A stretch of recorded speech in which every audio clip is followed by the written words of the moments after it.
and welcome back once again, fellow internet nerds, to the Film Loft. I know it has definitely been quite some time since I have done one of these, so please go easy on me if I'm a little bit rusty on doing this whole review thing. I basically took a pretty long holiday at the end of last year, which resulted in me not going to the cinema a whole lot for quite some time. But I couldn't leave you all hanging high and dry, not when my main guy, Ant-Man, is back in cinemas again. By the way, I would like to point out for the purposes of this video that no, I am not sponsored by Marvel. This is just a very, very comfy Spirit jersey. I'm not really a jumpers guy, but I'm alright with the baggy comfort. I'm feeling it. So there's a third Ant-Man film out, and it is kicking off Phase 5 big time. But is the hype worth the wait of seeing the big bad of Phase 5 finally start to make an appearance? Let's get into it. Ant-Man and the Wasp: Quantumania is the third film in the Ant-Man franchise. It is also the first trilogy film of the Marvel franchise to have been directed by the same director for each film. But Ant-Man and the Wasp: Quantumania is setting up the ripple effect of what is going on for the rest of Phase 5, essentially. So the crux of the plotline of the film is Cassie Lang, Scott Lang's daughter, Scott Lang, aka Ant-Man, has been spending her time making a kind of signal amplifier for the quantum realm, which is this idea that got discussed a lot in the previous Ant-Man film and used as an endgame in Avengers Endgame. See what I did there? And it's this sort of sub-molecular universe that is beyond microscopic in its nature and sort of exists outside of time and physics. And she is making this machine that can communicate with the quantum realm by sending a signal down there and receiving a signal back, kind of like a little sonar. However, things go awry, everyone gets sucked into the quantum realm, at which point they have to figure a way out, and their main way out is through the character of Kang, aka Kang the Conqueror, who is meant to be the big bad guy of all of Phase 5. And he is in the quantum realm because he was exiled there by the Council of Kangs. And that's pretty much the crux of the plot there. I will say that the film really kind of gets going straight into it pretty much right away. I felt like I'd only just started watching the film at the point where stuff starts kicking off in the quantum realm right away. And there was no kind of lead up to it, there was no kind of messing around in the normal situations that you've seen Ant-Man in the previous films. I feel like every Ant-Man film follows a little bit of a plot line of being a heist movie, because that is what Scott Lang is the best at. Every time Ant-Man is involved with something, there's kind of a heist happening. And there is a heist that happens in the quantum realm. But for the most part, I felt like the quantum realm was a really good thing to have involved in an Ant-Man film.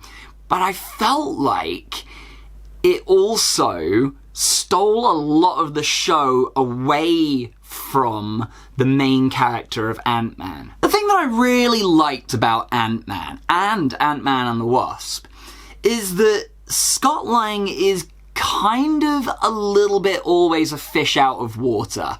He isn't necessarily a comedic character, but the comedy of the films comes from him being out of his depth. He is essentially a regular guy that finds himself in these situations and has to use his wits, has to use his skills, and ultimately gets to use a superpowered suit to get him out of those situations and perform the heist effectively. And yes, it's great that there's this whole other world of characters that you can involve, and it's kind of verging on being something a little bit like Star Wars in that sense. You can introduce a whole array of new character concepts, creature concepts, universe concepts, and it's a really cool thing to play around in. I feel like if it had been half and half,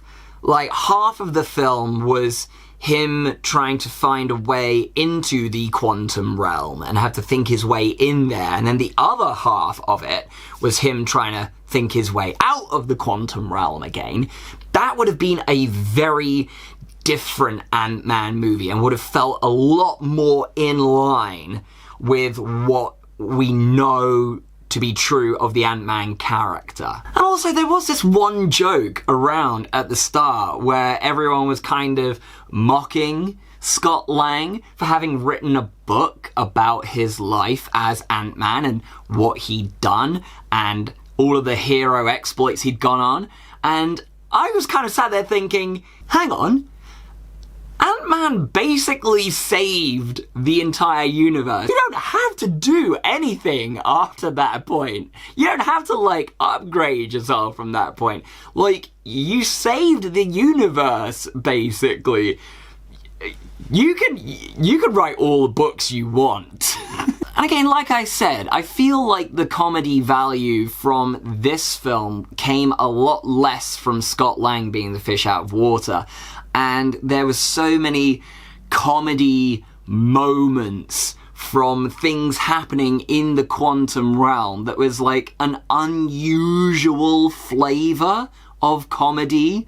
But obviously we do have to talk about the time-travelling elephant in the room, which is Jonathan Majors as Kang. Now, this was a great villain to see. He played this part with such intensity and such brimming anger in him that he's desperately trying to keep in and give this air of composure about him, but you can tell that just below the surface there's this rage in him, and he played that really, really well. But to sum up Ant-Man and the Wasp: Quantumania, I did kind of feel like this was a very different type of Ant-Man film from what I was expecting. That's not necessarily a bad thing, because I still got lots of things from the film that I enjoyed. However, I do have a couple of very major gripes.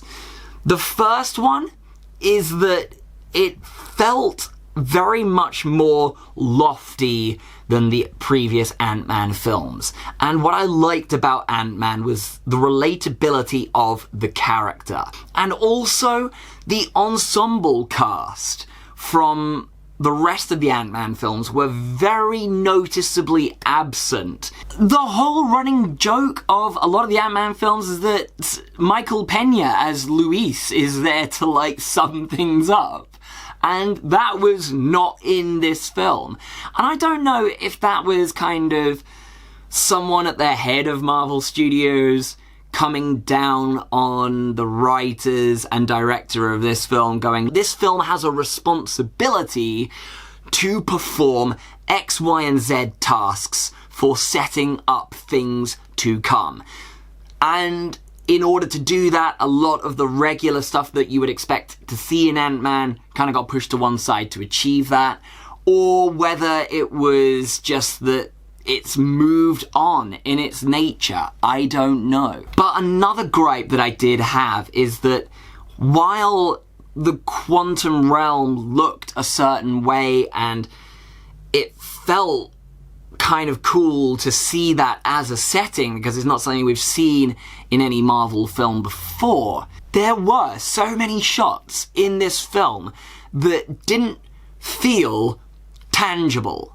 Now, I know that that's a small thing to say, really, given the fact of how much of the Marvel films get CGI'd and green screened and everything like that. But there were just so many moments where I felt like they were in the volume, where they shoot a lot of stuff for The Mandalorian and Star Wars now, the big surround sound screens that they just shoot against, or they were just performing against a green screen, and you could feel like a lot of the cast, when they were delivering certain lines, they were delivering it to something that wasn't actually there. So there wasn't that much to act off of. And Michael Douglas and Michelle Pfeiffer and even Bill Murray, who turns up in this film, and, you know, the whole cast, they're great actors, but when they're acting off of something that isn't there, that is a noticeably different performance. And something that made me realise that Marvel are kind of at the stage where they're going for quantity over quality is, I did watch Captain America the Winter Soldier last night, and every time I watch that film, I am reminded exactly how much of a class film that is. That is probably one of the pinnacles of the Marvel Cinematic Universe franchise so far. Obviously, I'm not going to make direct comparisons between Captain America the Winter Soldier and Ant-Man and the Wasp Quantumania, because they're two different films achieving different storylines with different characters. However, what you can compare is the filmmaking quality and attention to detail that each of these films has gone through. One of these things is not like the other. And that's just something that I think I'm kind of hoping for change as it goes forward. And honestly, that might be something that changes, because I know that the next film that comes out is Guardians of the Galaxy Vol.3, and I know what James Gunn is like for quality control of visual effects on his films. So maybe the visuals in Guardians of the Galaxy Vol.3 is going to be something that brings this level of quality back up again. I mean, in particular, to do with MODOK, because as much as I liked the MODOK character in this film, it looked like you were looking at a face through a fisheye lens. Like, something about it didn't quite seem right, and I think they probably could have made it a little bit more gnarly and a little bit more realistic, but hey.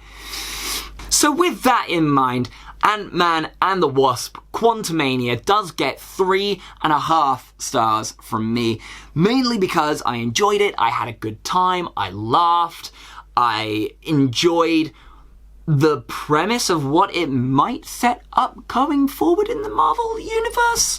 I do feel like there was an air of quality that it didn't quite hit the mark on. So, Ant-Man and the Wasp Quantumania, have you seen it? What did you think about it? What was your favourite moment from the film? What did you think was missing from the film? And what do you think the future of Ant-Man is from this point onwards? Particularly going forward to Avengers: The Kang Dynasty. All comments are welcome in the comment section below. Let's talk nerdy. As always, if you've enjoyed what you've seen here and you would like to see some more, you can click right here to subscribe and see some more funky fresh videos from yours truly. Hopefully there will be some more reviews going up on this channel this year. I do aim to make it a little bit more of a regular thing that I'm trying to get back into. And until that point, just remember, if they put as much attention to detail into animating MODOK's tiny little man butt as they did into the whole of the rest of the film, this might have been a very different review. Just bear that in mind. I mean, it's not a bad butt.